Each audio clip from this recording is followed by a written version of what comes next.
I could just go, see if people go, I didn't love that. have I done it? Yeah, well, it's, you know, it's exhausting.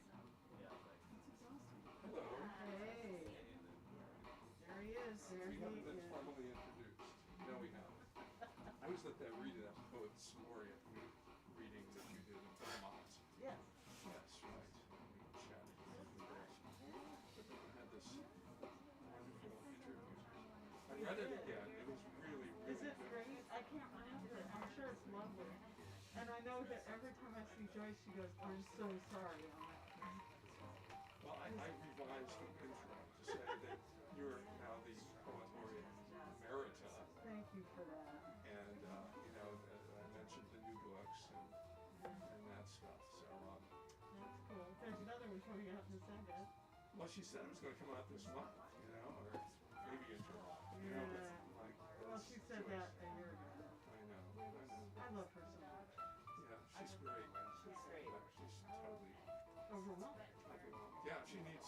She needs much more help than she's So got. we can start this anytime we want. We can wait for you to Profoundly I don't know if anybody's rude. coming. Yeah, what we need is a push. You know, somebody Go to ahead. go in there and throw her out of the office. Lucien, when you Take have your all arms of full her, of you know, books and you want to start a book, Here's a couple dollars to watch a movie at town. Have a cup of tea. Yeah, exactly. Because then she went through that whole thing, you know. Richard. there's some up above there, there's some used ones down. No, And so he was I only got the biggest in picture. continually. This He was case, like here, doing here, this, and not then playing probably with crystals. like, okay, I think I They were just going to do this whole thing. yeah. So I got a whole Can't buy all bunch the of like, books no, because I no. always buy I'll be books from bookstores He like was this in, because I want to vote for you. it's really, like, okay. Yeah, what's I'm that? glad that he's better because he was. Who can resist Seemed him? like he was on death row. That's That's Brock. what everyone told me, and then I contacted him, and he was like, what? No. Not as far as I know. No. And that way he has. You're dead. You make me fine. So would you like to go first? Or do you care?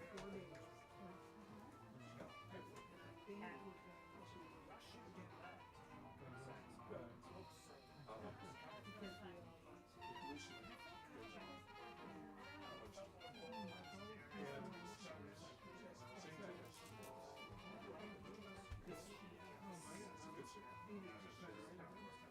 Okay, so what you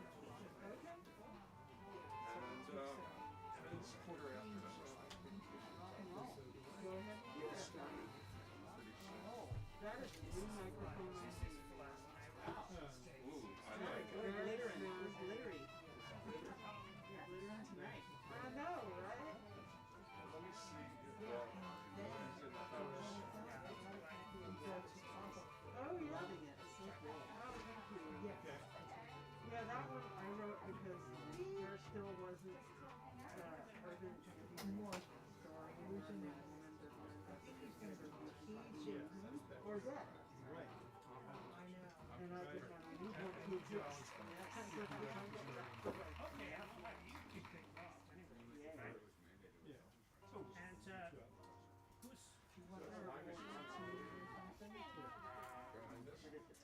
Behind us. And I kept asking them. It's right there. down the street? Yeah. But no. There are wild and crazy guys who say, but no, it isn't.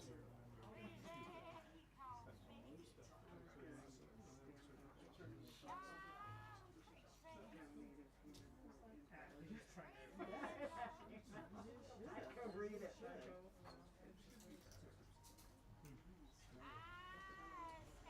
How was this coach? Okay. And then I had a cousin that had a contract who came up and so this is like a I do not have an imaginary friend. I have many. I have certain.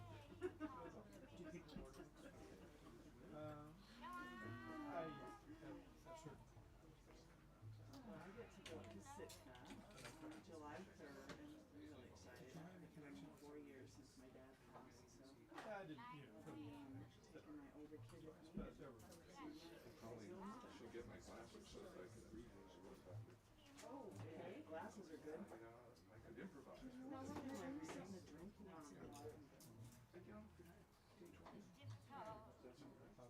Yeah, I almost never read that one, so we'll see how long it takes. Okay, well, Yes, I know. All good. I might read from, I might read from who's, it's long and I never get a chance to. oh, okay, there we go.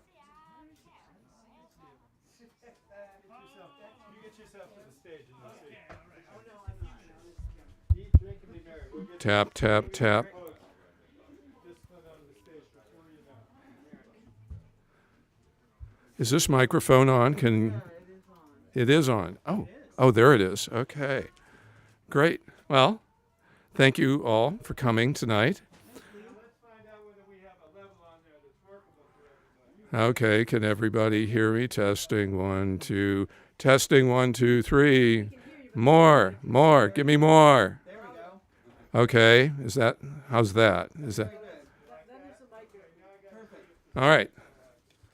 Good. Okay, my name is Lee Rossi, and I'm not sure why I'm here, except that I know both the poets, and I'm going to introduce them. I like to think of myself as a talent scout for poetry, and these two readers tonight are definite talents. So, as a result, I feel a little out of my depth here, being on the same stage as people like Lucien and Kim. But Lucien, I don't know if you know, he's also a singer-songwriter, and he's going to demonstrate those talents, I think, at some point. Kim, in addition to being a writer and an educator, is an artist and a fabulous bead worker. She makes beautiful things with her hands, and not everybody can do that. My wife and kids make sure that that the toolbox is hidden so that I don't get access to any screwdrivers or hammers, because when I try to fix things, bad things happen. Okay, but tonight we're here to celebrate words. I know a little bit about words. Kim has 7 books of poems, most recently Exile Heart, a book of stories, and soon to appear a book of essays, a volume of pandemic poems, as well as a couple of anthologies. What appeals to me in her poems, in her poetry in general, is its directness and its freshness. As a Native American, she's a member of the Cherokee Nation of Oklahoma. She's less interested in what European descendants call history than, which is the daring do of generals and politicians and, ne'er-do-wells like that, than in what was sometimes called deep history, stories and events that we think of as timeless, that have been around so long that they've become part of the landscape, part of the weather. She offers her readers a kind of wisdom, a kind of timeless wisdom, which is couched in a friendly, approachable style. Here are a few lines from Grandma Knew Rivers. That's a title of the poem. It's just a river, but my dad fished it. We've seen floodwater, seen whole trees yearning southward. It's just a river, but my grandma chose it, and she knew rivers. Grandma knew rivers, and how did she know? I suspect that she received that knowledge, something like Dharma transmission for the Buddhists of you out there, from the unending line of grandmas stretching back into deep time. I love Kim's fascination with the eternal moment. Here's seasons walking west. Spring is another season of passing, flowers dying to set fruit. Look at that, and that's a wonderful setup. You've got spring, you've got fruit, and then in the midst you've got death. And later in the poem she makes clear what she's really talking about. I shudder at what I'm missing this week, at the things I will miss. Please welcome Kim Shuck.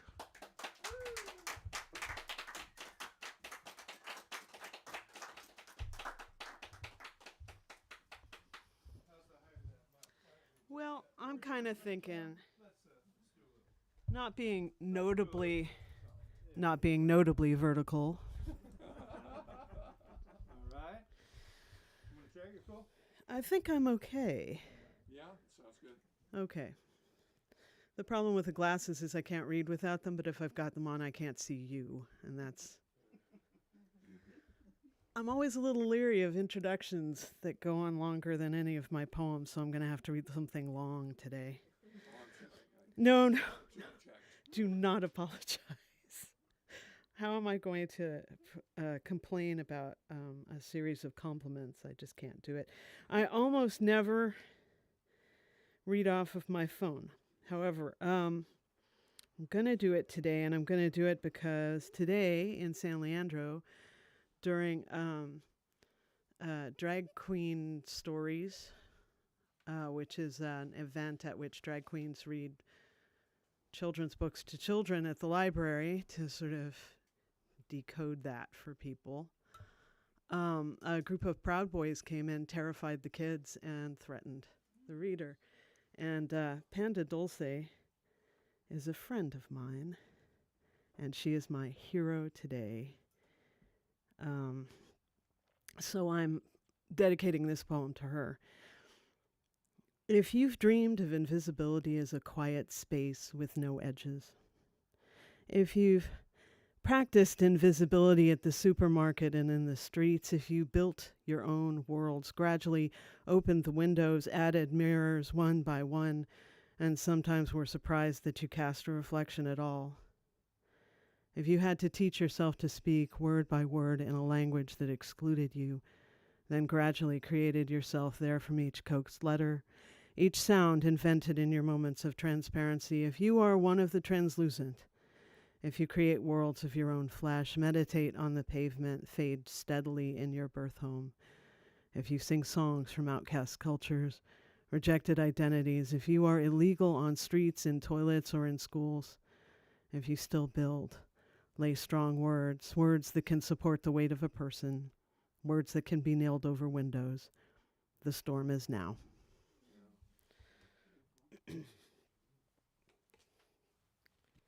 Okay.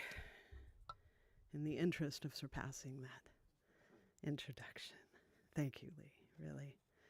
This, I have a piece of advice for people who are aspiring to write. Don't release a book on April Fool's Day 2020.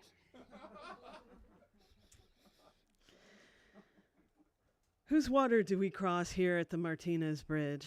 Americans often defined by crossing water. Atlantic, Mississippi, Rio Grande, Pacific, defined by the water that clings in our hair, in our blood. These blacktop waters, yardsticks of imagination, heft of curiosity, draping like prophecy, Martinez to the truckee. Whose water?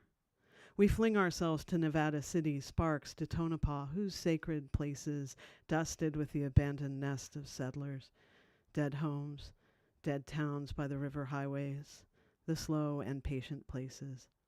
A brick chimney, a broken-backed barn, our intrusive, curious reaching, not the first. Sierra Nevada will tell us where to cross, not on human scale. Swirls of stone, the thumbprints of the sacred, human measures, thumb, forearm, heel to toe, not here. Not on human scale, these valleys, but the desire to measure, to build boxes for prayers, and here they are, the boxes near the baffling confusion hillsides. These are the stages of living rock, the mountain, the letting go, the tumble, ending both as individual and collective, polished alone. Riverstone is to hillside as a splitting off, a moving out, a curiosity. Nevada, a place of moving through. Utah negotiates bird and bird. A brick chimney, a broken-backed barn along the living highway. Patient, quiet, runoff laces hillside, bird, raptor, corvid. Hillside, carved by water. The boxes for prayers, while outside the hillsides, the trees, mystery trees, evergreen, sacred. And prayers without end to the edges, the hidden water, the sparkle water, whose water? Dead filling stations, Kerouac Cafe, psalms, arcanes for a new age. Curiosity become canon. Whose water do we cross? Whose younger mountains? All legend now. Colorado, Rockies, chatty aspens, birch. Cross the continental divide at Monarch Pass, pulls SF Bay, pulls mine and mine tailings of a past self piled on the mountain. The poison we thought we'd removed leaching back into whose water? Legend, fact, the fall from Denver to Salina, electrical storm flashing in cloud lanterns. From outside and inside, the great singing river, prayers caress out to the edges, the tug of the hooks open me, stories new, misremembered bedrock, old stories birthed from wounds and heart, hawk scream breakfast. The road, the curiosity, the colonization, the old war. This is the singing that took that Lumbee boy. Another dead filling station, another red cardinal, another river slipping under the tires. I am peach pie and a jar of buttons. I'm local honey. I'm a rib shack with fried okra and black-eyed peas. These are moans of recognition, water moans, the cry of Atlanta, the real one. This water I know. More hawk scream, the tabby kitten fence walking before noon, the smell of these exact trees, a smile before the storm. The storm is coming. North, and we've become motel people, empty bottles in the parking lot, smoke in the stairwell. We are prayers at the edges on an all too human scale, a cathedral fire. In the night, the police come. Further north, prayers twined in tree bark and lichen. On the edges of the middle place, prayers all the way to the forest, prayers all the way to the ocean, singing in my fingertips, in my back teeth, singing the old injuries, tires measuring for those who need a measure. We wait for the star falls, the rain falls, store and spill of electricity, cloud to cloud, measuring because measuring is a habit, a spasm, because none of this is on human scale. Here the water knows me. Home forest, rocks written with story, with ritual, with the spaces between. Roadside trees, fantasy draped with kudzu costumes, ecstatic river songs. The mountains are steaming. There's fog on the mountain. It's called a cloud, and it holds it. Whose water now? This house has settled into this hollow, is settling still, each narrow wall slat, each murmuring floorboard, every stair. Well water from someone's origin place. Farther north into gentle trees, the electrical storm rocks us between walls at angles, stairs at angles, and the bears rummage near the old apple tree in darkness, and the mantis and tiger swallowtail rummage in the late light.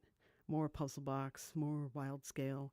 And if there's a constant here, it's the dead building fainting slowly, falling away like rocks off of a mountain, polished alone. A piece, a key, a symptom, then to that city made of story, mistranslated, mispronounced, Library of Congress, a mountain, each book polished. Whose water? Mispronounced, mislaid, misdiagnosed. Mixed feelings. In the eye of my own disappearance, if I look deep, I can see my reflection. Everything here is on human scale. Everything but the high water marks on the boxes for prayers, the boxes for creation story. There is a hot lie at the center, self-replicating. We shake loose, west and north, into mountains with a clearer eye, our rivers, whose water can trace my threads, my beads, back to when we were closer cousins. These train tracks, not river but measure, brushstrokes of control, falling away from the mountain like any other rock does, polishing on the lay-bys, on the spurs, aging, learning to sing river songs, and come to rest against a box for prayer. Stones that have settled down, story streets that float above the water. Sing the confluence of rivers, the muscle of human memory rhyming here with river song, a hand reaching, dead buildings by the road, a heavy rain, prayers to the creation myth, imagined history out to the horizon, water rewritten, lake rewritten, rewriting shore and bed, whose story, whose water, ice and fog, snug in among the trees that sing water, and bear hints of the coming autumn, sing songs of their own seasons, slide in among the bricks, then out along the river, chasing autumn, chasing storm, trees on their toes thinking, leaf shift, leaning into shorter days, sap fall, waterfall, autumn fall, running north. The goddess of climate change on our heels. Whose interstate? Whose bridge? North to Toledo, to East Lansing, to the open arms of a friend. Cat purrs the giant fig tree, sewing my community together on freeways, on pathways, water to water. We chase the storm, lean into the windscreen, drive by instinct, and the water takes us in, cradles us all the way to Kalamazoo, called south, sun-warmed cornfield, another military town, railroad town, college town, farming town, Raven, cornfield. Choose story, perform difference, track switch. Whose water?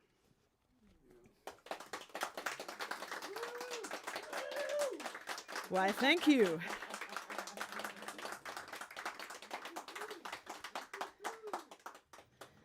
Okay. That was good timing. I didn't have to read over that. Eric has watched me learn how to be just a little louder. Not a lot louder, but a little louder. I always watch him go turn up the microphone when I start walking up the stairs.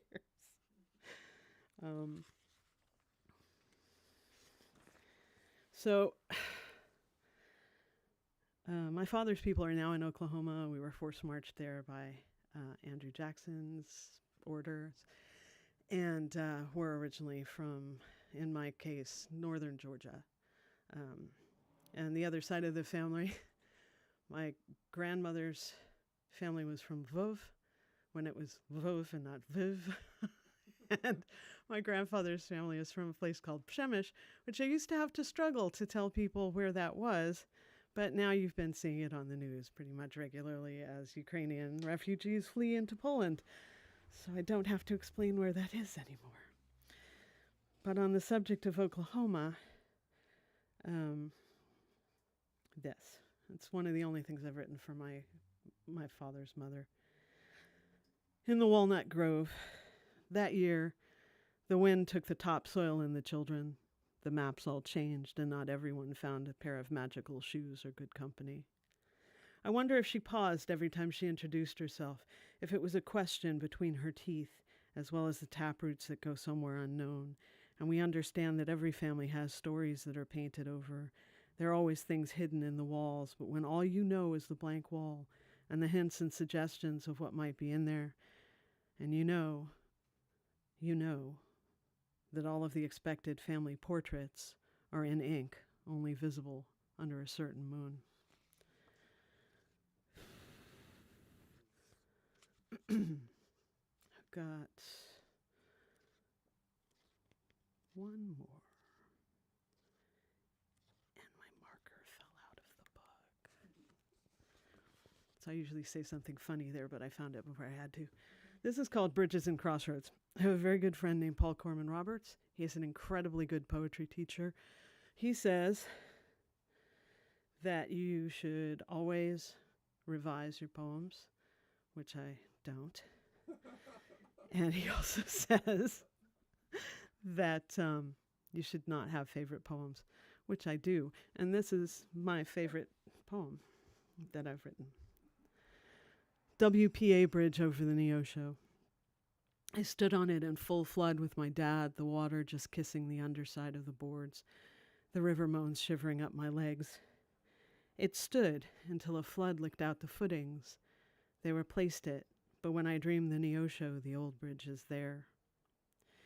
They took zinc out until they hit the daylight of 3rd Street. You could see the crack in the pavement, looked like another pothole, and there was sunlight in the mine. Sunlight just there with the dull ache of lead and the grim scowl of Jack. Those cottonmouths know some songs too. They know some fish songs. And once, crossing Tar Creek Bridge, a grandma snake got hit by a pickup. In her last breaths, we drove up on her there like a burning library, her songs falling away in curls, taken by updrafts like smoke prayers near the water. She looked me in the heart and whispered, "Just the one secret." Thank you so much for your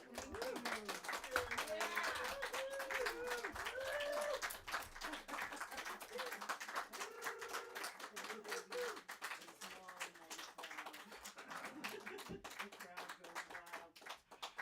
I was in an over 200-person crowd last night who didn't make that much noise. Thank you so much. What was wrong with them? You know, Yeah, right? that long poem is amazing. I don't know that poem, but There's it's a bit more to it. yeah, it's a wonderful poem. Thank you. Yeah. You might want to put that microphone higher now so that we can hear you. Oh, do I really want to do that? Okay. We want to hear you. All right.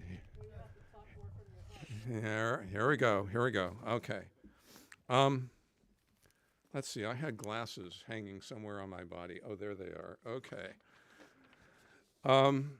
So I'm going to introduce Lucien Zell, who has come all the way from Prague, that little town in the Czech Republic. When I lived in Europe, Prague was famous for its museum and its beer. I never got there.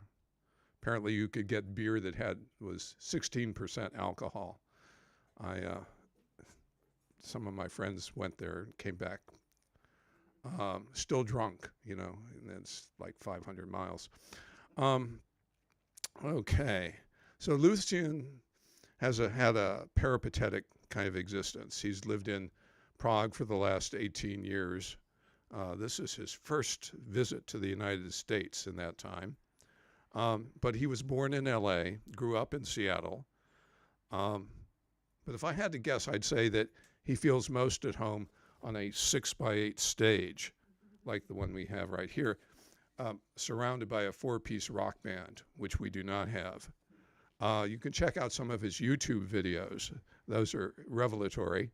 I hear traces of David Bowie, Johnny Rotten occasionally, but most especially of Adam Derwitz, who fronted the Counting Crows back in the 90s. I guess he still does that sort of stuff for reunion concerts. But his poetry is something different, I think, a little more thoughtful, more ruminative, or ruminative, because he seems to have that wisdom thing going. Lucien writes a lot of short poems and excels, I think, in the epigram. Here are a couple. The lonely trade beds and dream of one another. I made no friends in the darkness until I made the darkness my friend. God has no plan. He likes to improvise. No, he prefers to improvise. I like that one. And here's one that Rumi, I think, would be proud of. Don't not go to the home of your beloved because you're not sure what you'll say when you get there. When you get there, you won't need to say a word. Your journey is your message. I think that's pretty cool. Yeah. And now, live from the erstwhile capital of the Kingdom of Bohemia, the living embodiment of contemporary bohemianism, please welcome Lucien Zell.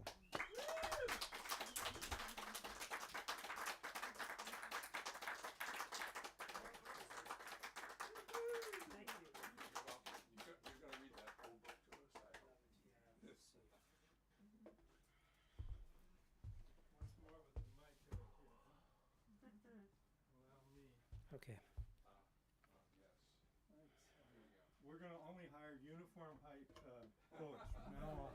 Well, No more of this. I think we're about of uniform height. Well, then we got to talk to the sequencer there. Exactly. Let's see. I think we're good. I think that'll be angled nicely. Okay. And we'll still be able Ta to ta see you. ta ta ta. Is that good? Yes. You Yeah. got it, Sharon? I think it needs to. Be higher.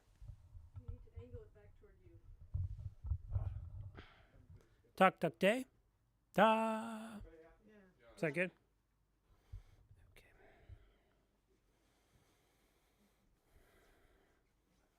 Hallelujah.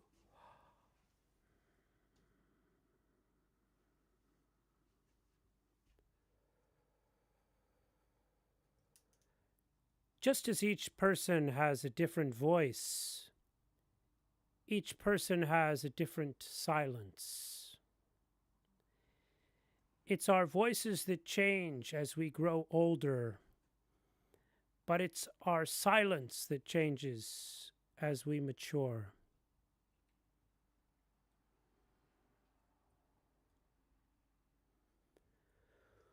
Oh, oh,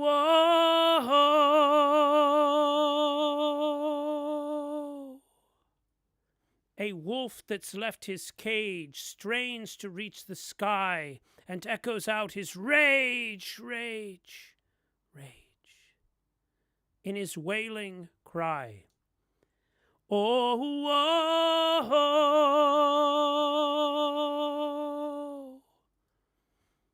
the pack that once was with him has fallen down as rain, and by the dragons in the puddles, he knows he's gone insane. He tries to take what he cannot steal. He cries to fake what he cannot feel. He lies to make believe in a life that is a lie. First he dies and then he lives in his wailing cry.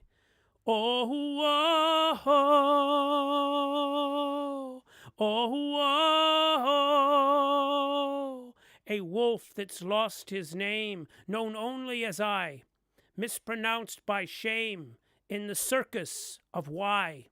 He prances into madness, but before he says goodbye, he lets escape his sadness in his wailing cry. Oh, oh, oh, oh, oh, oh, oh, oh,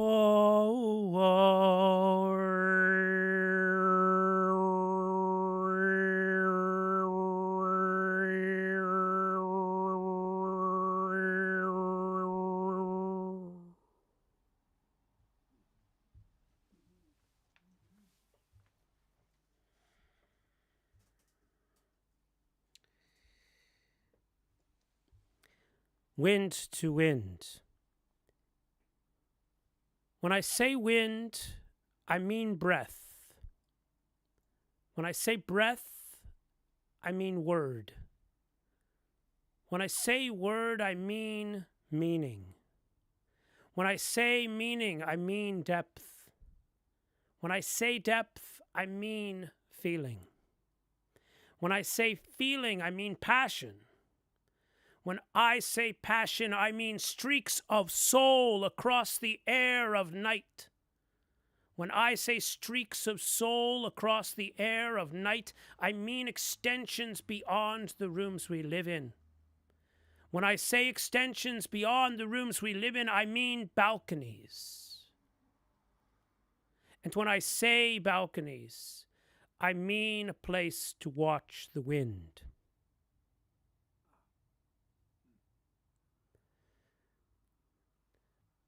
I love being here in San Francisco. I love hearing fantastic poets unknown to me till tonight. And I love the fact that we organize this reading without fully being conscious of certain contextual realities.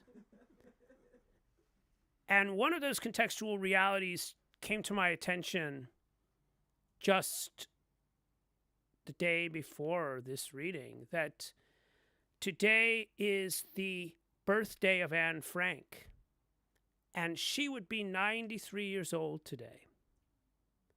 It means that she could be alive. And to me, that's a very powerful testimony to the interdisciplinary reality of time, space, conjunctions, chaos. As I like to put it in a clearer form in one of my poems, we wear different costumes till we're dead. But if you rip apart the fibers in your head, you'll find we've all been woven from a single thread. I'm also discovering a lot through this travel, which is, for those of you who don't know it, my first time in America in 18 years. And I'm discovering etymological connections between the words travel, travail, and trouble. And etymology is a fantastic resource for all of us who use words.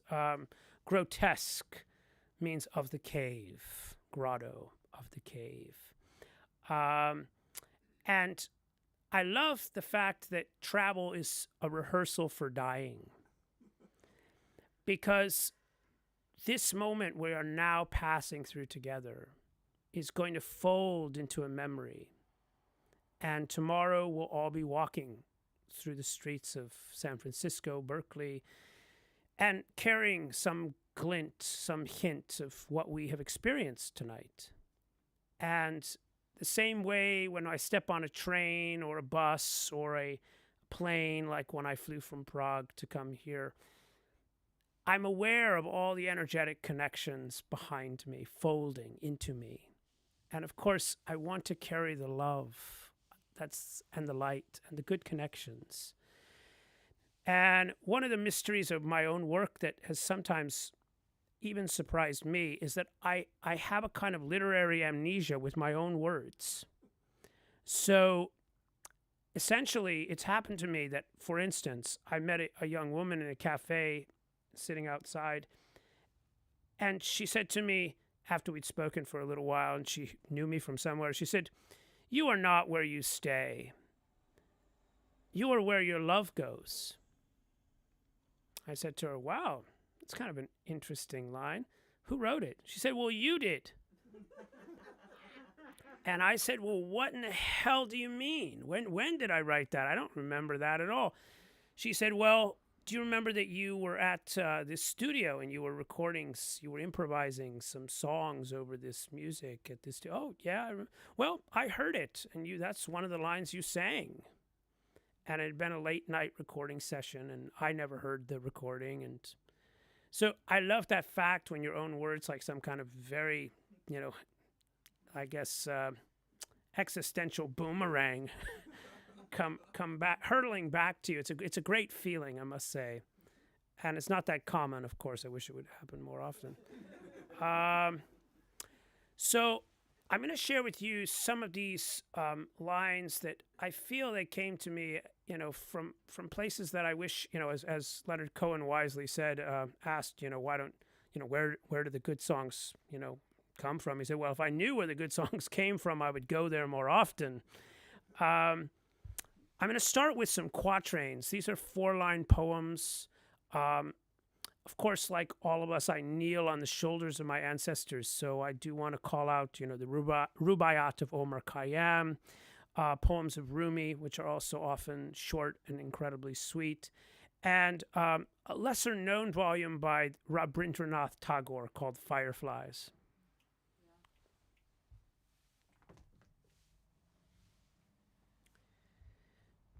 The first well was formed by the tears of those who could not find the first well.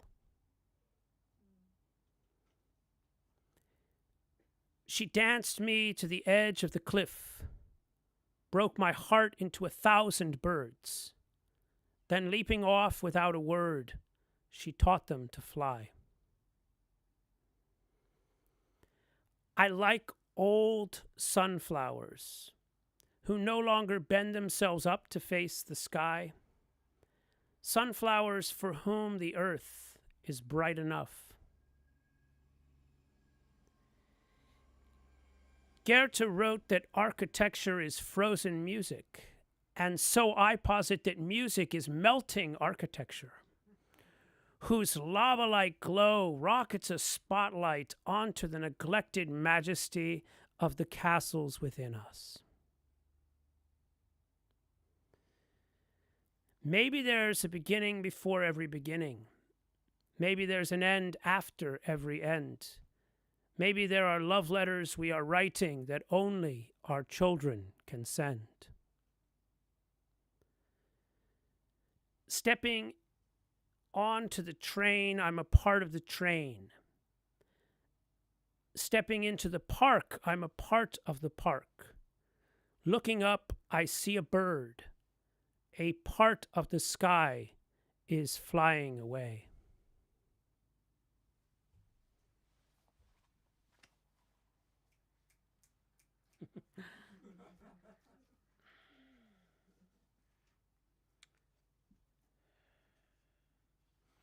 Yeah, I want to share a poem. This one definitely also came from reading and meditating, contemplating the Japanese female poets, and also feeling how, of course, in their society, they were so encouraged to be hidden. Some of that hiddenness was manifested in the way they had to cover themselves or their feet or whatever it was that they were doing. But there's also something very powerful when things become hidden, as they become hidden in the haiku forms, for instance. The haiku has a rhetorics of omission. And I was closing myself down to this word autumn and feeling all that's contained in that word autumn. And I arrived at this poem involved in autumn. I am not the only one involved in autumn. It sweeps across the brightest and clearest fields. No matter how branches grip the sky, all leaves fall. Colors true to so many of the sun's wishes. Reds as whirling as a bonfire kicked by the wind, and yellows as lost in blazing as meteors. If I were to align fate's windows with the sun, I'd let birth be spring, life be summer, death be autumn, with winter left as a mysterious country anyone can visit when they want to forget time.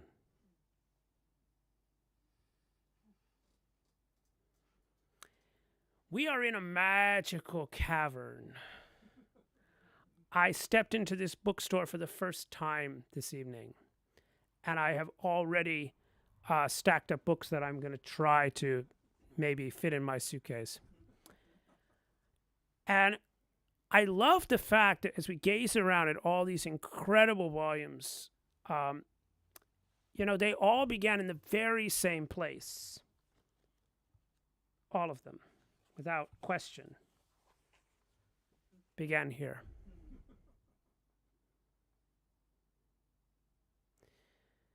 One last quatrain. I sat before the blank wall until it started writing on me. The wall crumbled, I crumbled. The graffiti remains.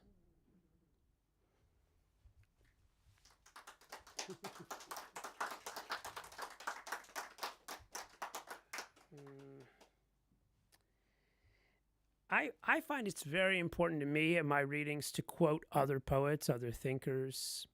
To me, it's part of an acknowledgement that we are part of this eternal conversation, that we are part of the world's conversation.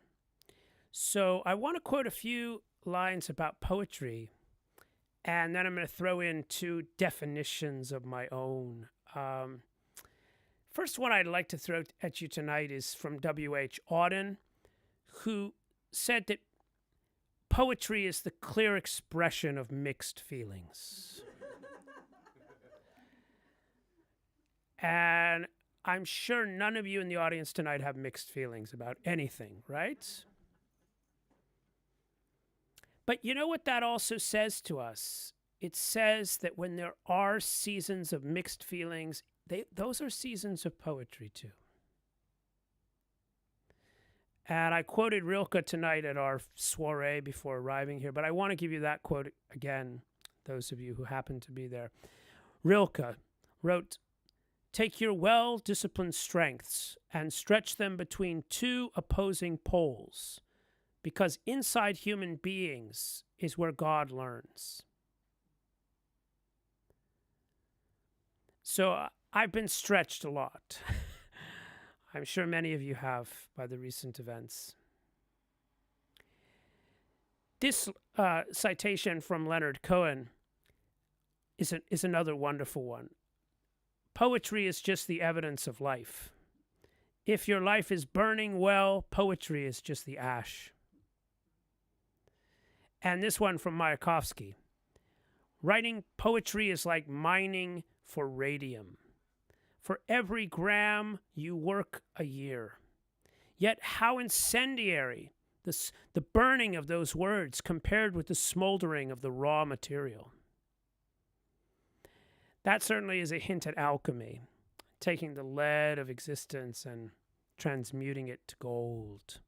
Which brings me to one of my own definitions of poetry. A poem is a brainbow. Not a rainbow, but a brainbow.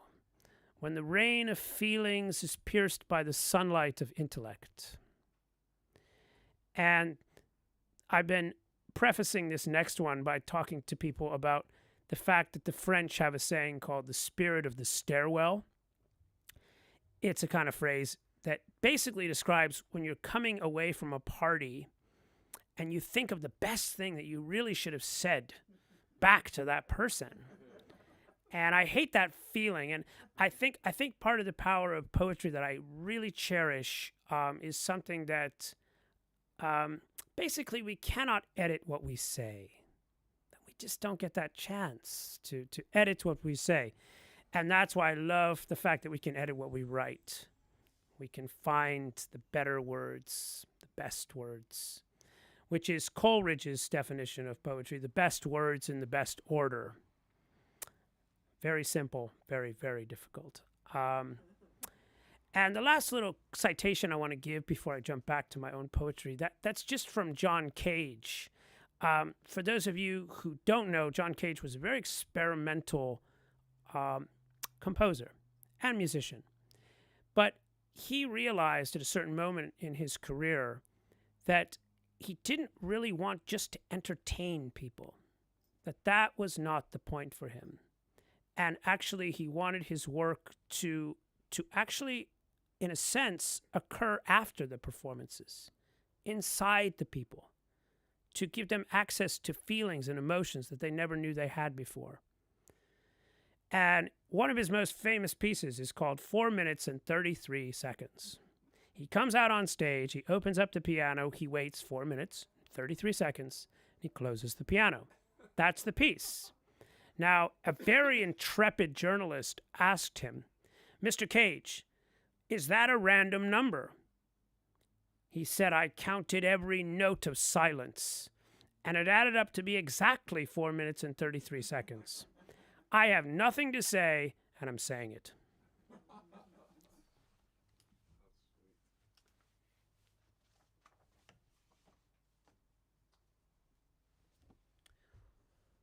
If you don't experience at least 10 coincidences every day, you're not on the path.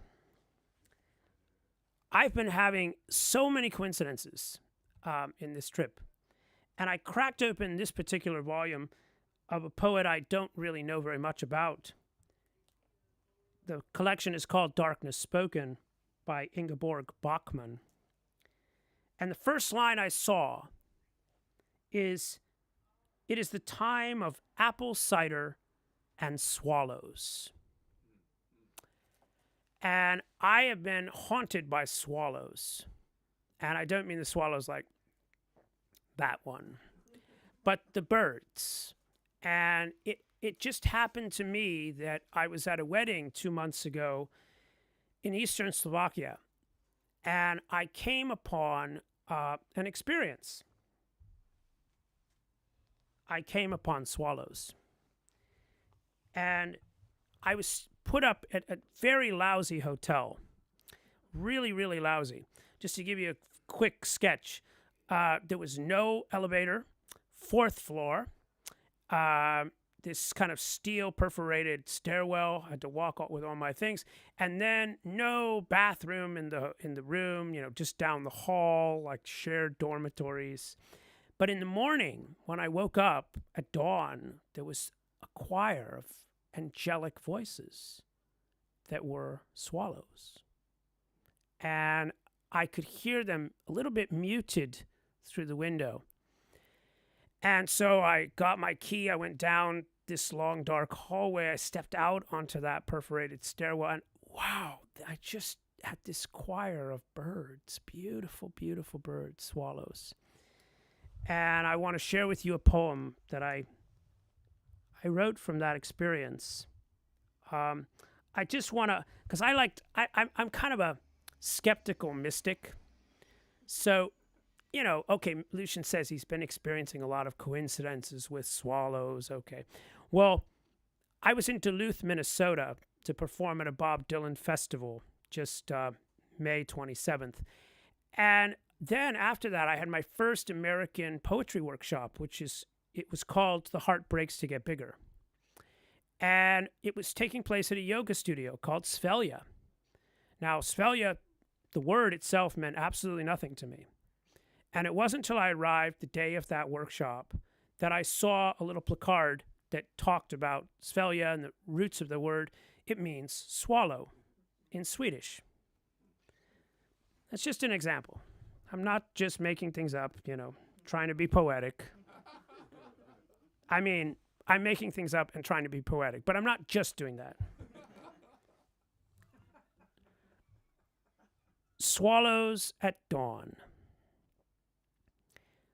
For days I heard them, bolting awake in my room at a cheap hotel in eastern Slovakia. The intensity of the choir of my chronic early morning jitters was met and swiftly dispelled by their glittering polyphony of peeps, chirps, and trills. True, the double-glazed glass of my window, like a brass mute, languidly clamped down during a late-night trumpet solo, blunted the kaleidoscopic blare of their cries. And so, each dawn, I'd bring a key as I padded down the long, dark hallway to use the bathroom. After peeing, I'd wriggle the key into the lock, then wrench open a sheet metal door and teeter out onto a perforated steel balcony, straight into the sheer blast of their dawn chorus. What gusto-charged bliss! What raucous embodiment of glee for the sake of what? Glee. To call it beautiful would be to lie. Beauty threaded through it, yes, but braided in the beauty sparkled strands of surprise, wonder, longing, loose intimations of sense not yet fastened to words. It always lifted me, their impromptu, mad music. That's why the morning I plucked from the sill the blood-stained body of a broken-necked swallow, which evidently mistook my window for further sky. I also plucked the lid off one of nature's most improbable feats of strength, to bear with so little weight of body, so much weight of song.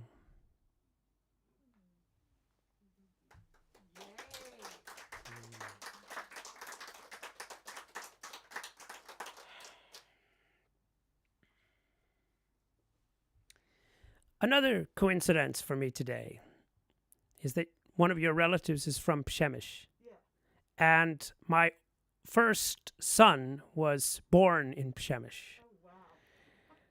And I'll tell you quickly that story, but not too much of it. It was a time when I was traveling around like a leaf in the wind and literally jumping on and off of trains without knowing where they were going. And I decided to take a train east from Krakow. I got off in a town that was somehow associated with Chopin. I got on another train. I get off in this town called Przemyśl, one of the weirdest spelled words on earth. Przemyl, something like that. And I bumped into Barbara. And she was 34 years old. I was 19. And a couple years later, we had a son.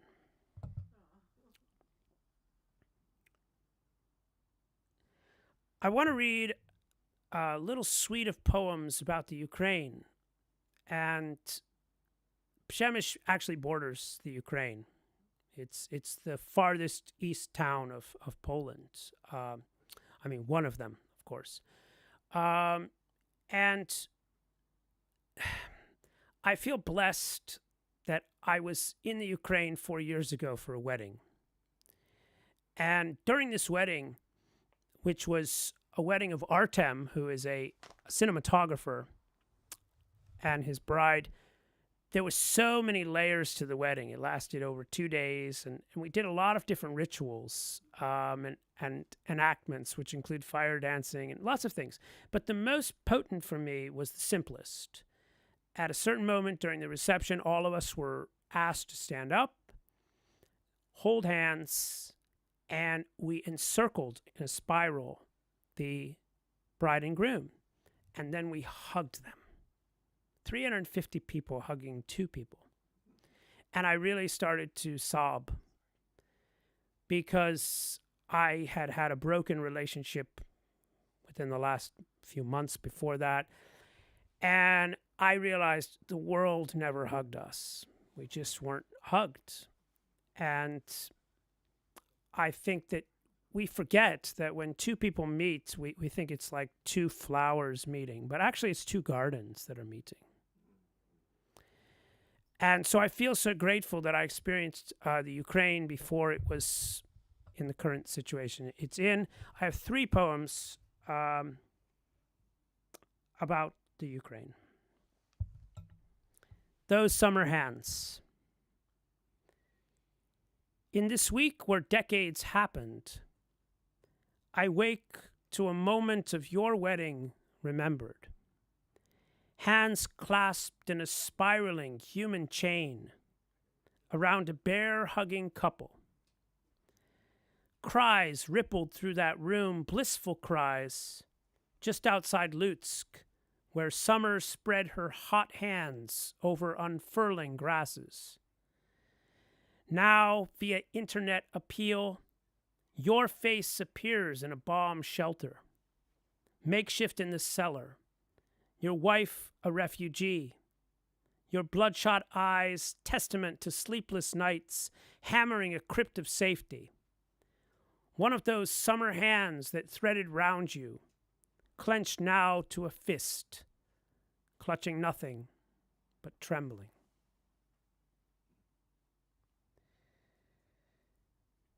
This next poem is called Dialogue with the City, and I have a citation from The Guardian that opens it.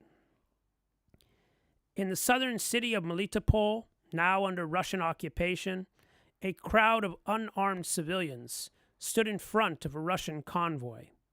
They chanted, "Fascists, are you going to shoot us peacefully?"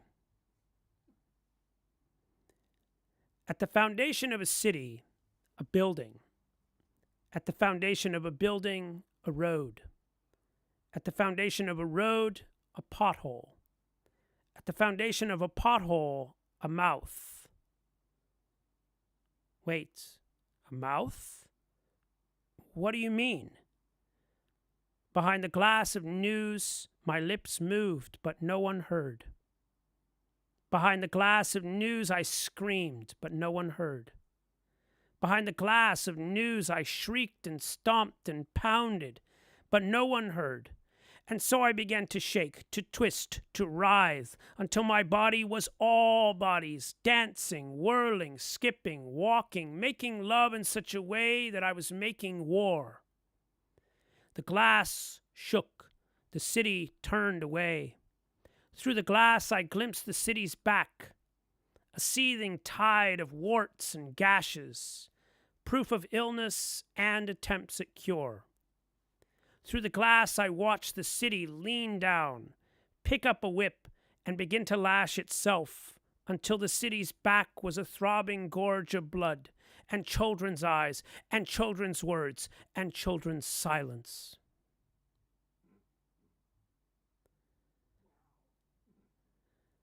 Touch Eclipse, love poem in a time of war. On the road to nowhere, I turn, but now I'm not sure if I'm heading away from nowhere or else deeper in to that dark center where you, lost too, clutch the other half of our ripped map. It starts to rain. Each drop is half of a caress. No, not even half. A quarter caress, which just now feels like the only reason to keep breathing. After all, each 4 drops is one full caress. Dust turns to mud, my footprints to puddles, my half of the map to mush. A mush I clutch in my wet fist, watching rain slip off the back of my fist's taut skin as if my hand is crying. But I think, if my hand is actually crying, it means my hand has eyes, which once saw you, so close up, everything on earth disappeared.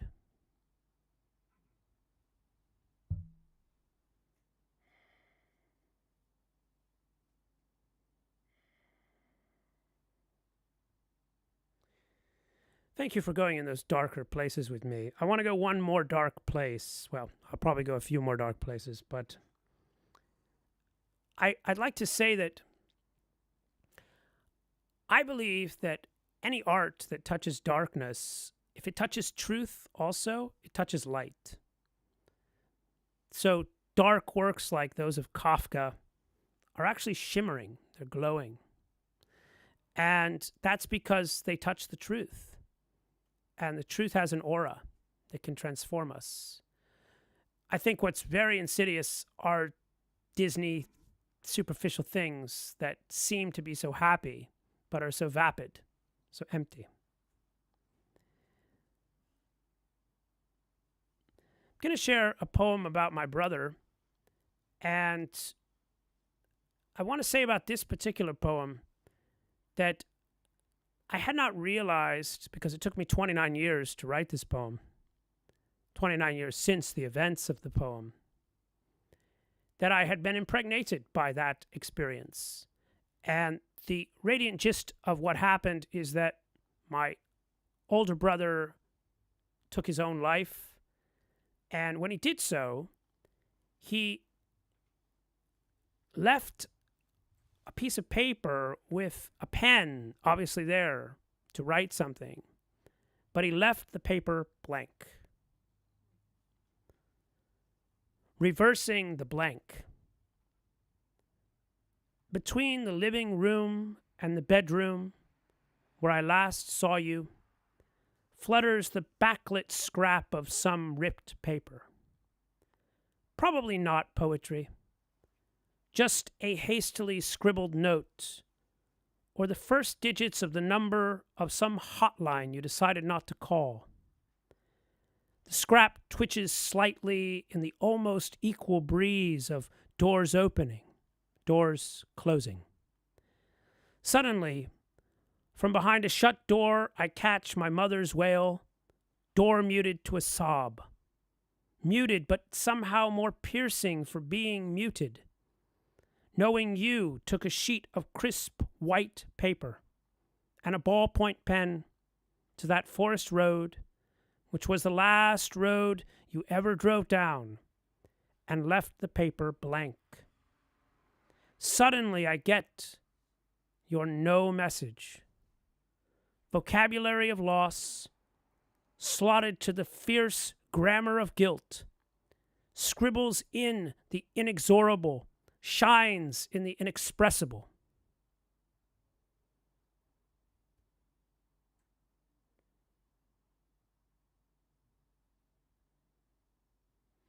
This one's more bright. I have made many children. It's one of my favorite activities on the planet. I just really love making them. And my daughter had called me, and she was saying, "Daddy, I have very strong opinions about a lot of things, but as soon as I talk to other people, I start losing my opinions. I just, I listen to their opinions. I'm, swayed by their perspectives." So I wrote this for her, Ocean Truth. Ocean, don't listen to rocks. though their truth appears more solid than yours. Ocean truth is made of rage and flow that rocks can't fathom. And in the end, it's your truth, the truth of ocean, that shapes the truth of rocks.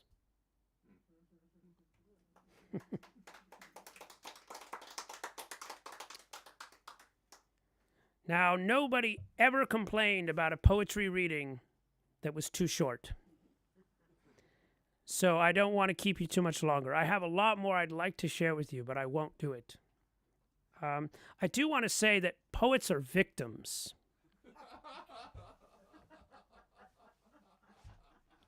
And I will give you an object lesson in what I mean.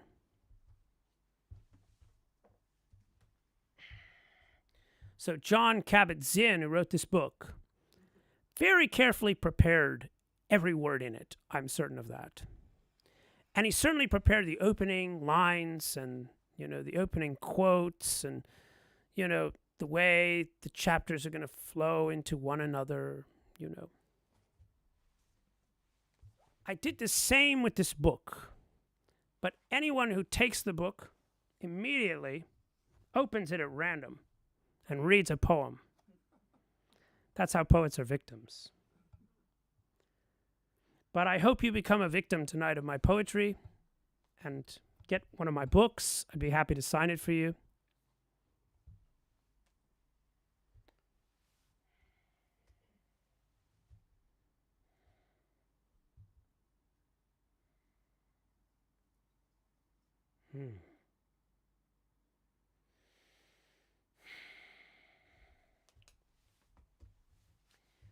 Going to give you 2 more poems. Thank you so much for your attention tonight. Thank you so much. So beautiful. And thank you, Lee. And thank all of you, because obviously poetry is not a very popular art. Lee and I talked about it briefly last night after the event at the Unitarian Church, which he had arranged for me. But I did tell him that poets are a tenacious minority. Because we are a very tenacious minority. And I have met poets who have lived through very, very difficult times, under great oppression. For instance, Czech poets that I met who passed samizdat to one another. One of those writers, in fact, this was not a poet, but a writer named Ivan Klima, guested me at his house. We had tea and talked. I made an interview with him, and he showed me some samizdat that he had. And one of the things that he did, it's great to tell this story in a bookstore. He showed me that in the back of each copy of these samizdat, each one that was carefully handmade and passed, under newspapers and, secretly through the city, everyone who read it would leave a little pencil mark in the back. And he said after 2 weeks, there were 20 marks. He knew 20 people had read that book, and after a few months, there were more, 100 marks. And he said he never felt more read, even though, of course, now his books are translated to many languages, sell in the hundreds of thousands, but he never felt as read as that. So these last 2 poems, I'd like to share with you. I'm deciding, I'm juggling now inside my head. I'll share this one first, the first of the last 2. And this poem came from some experience that I'm pretty sure that all of us have had in one form or another. And that is the experience of meeting someone with whom you think you probably could have a relationship. You like them, they like you, there's a kind of mutual attraction. But for various reasons, it doesn't ever click, it doesn't work. And in this case, it was very obvious. I had invited a young woman to my flat in Prague. She came and she was staying, over for a few days in Prague, and I had a guest room for her. And I clearly understood quickly that she had a broken heart. And I told you before that I did this workshop called The Heart Breaks to Get Bigger. And I want to say about some of my lines, my poems, they're not answers. I don't think any of my poems are answers. I hope they just deepen the questions. And so I like it when someone challenges me on something I've written. And this young woman said, sometimes the heart breaks to get smaller. And I understood that she was saying another truth. So after she left, I was walking through the mist of an autumn day in Prague, and this poem arrived, Watching by Writing.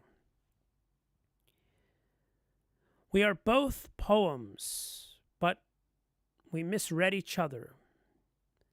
Thinking about it, it's almost logical. It's hard for a poem to read a poem. Like crying in a strong rain. Drops mingle in mutual camouflage. Yet both tears and rain fall down and away. And both tears and rain can be most beautiful when watched from a warm, dry room, as I am watching you now, watching by writing.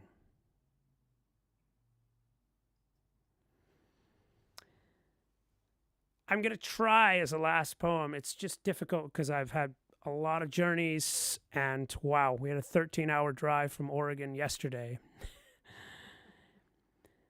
But I'm going to try my best to give you a kind of song. I'm going to sing it a cappella.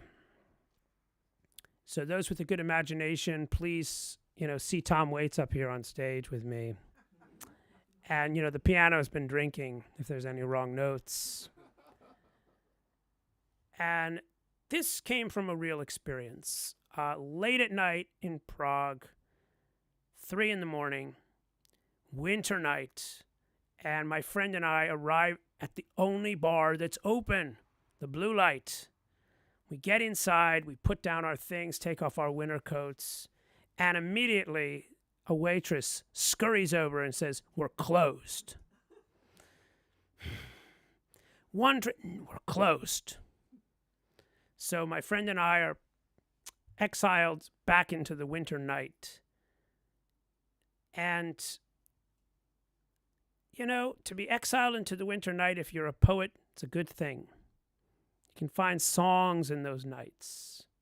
You can find hints of songs and poems in those nights. So next time you're exiled into some dark night of the soul, be grateful for it. You might find a song. The blue light is closing, and the sculptures have stopped posing, and every child is dozing off to sleep, while outside their parents they sit drinking, and all day they've been thinking about how tomorrow's path might be made less steep.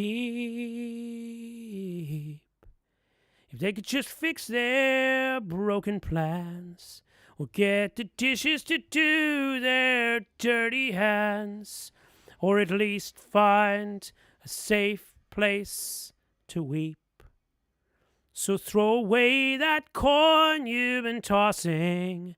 Its loss won't make you poor.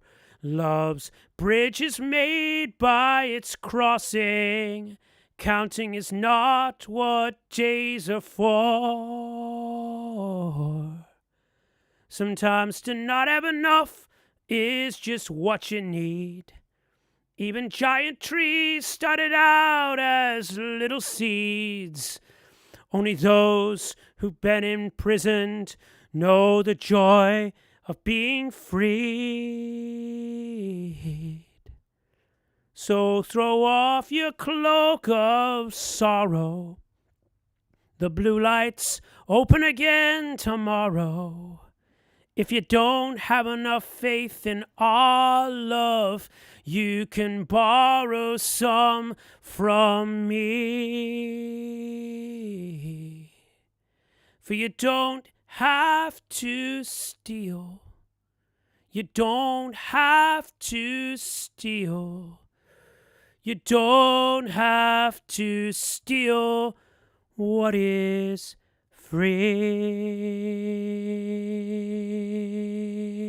free.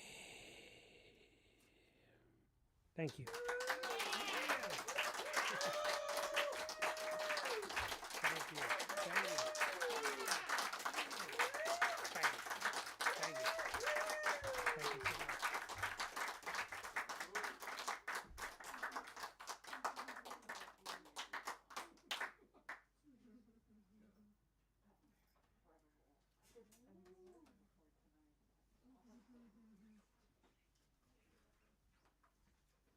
Buy these books.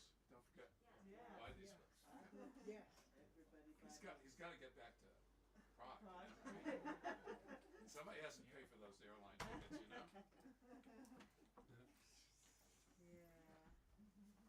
I was also in Ukraine before the latest stuff. Yes. Yeah,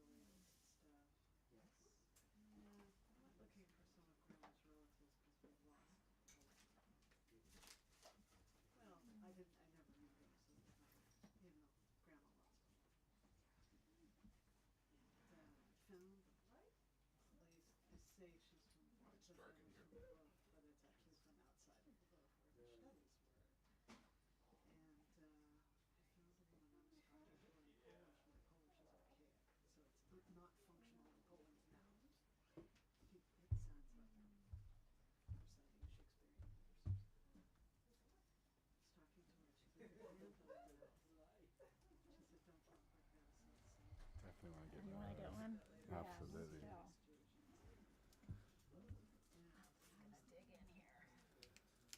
It's a real example of perfect antiques.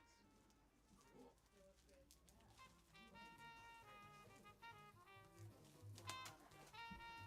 I'm sure he'll be glad to sign them. Thank you for coming. Yeah, here you go. Taking one.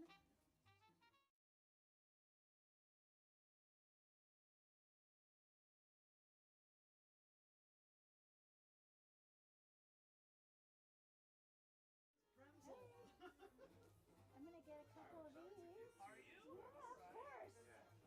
I'm thrilled. I wanted to tell you. I'm going to get this again.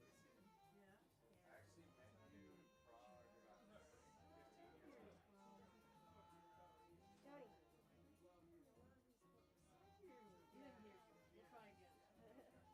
And you and I will talk tomorrow. Okay.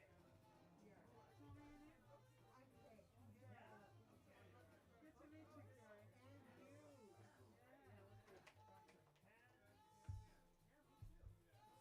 Are there any of Kate's? Is that in Kate? I don't know. What's her name? Shuck. You can ask her.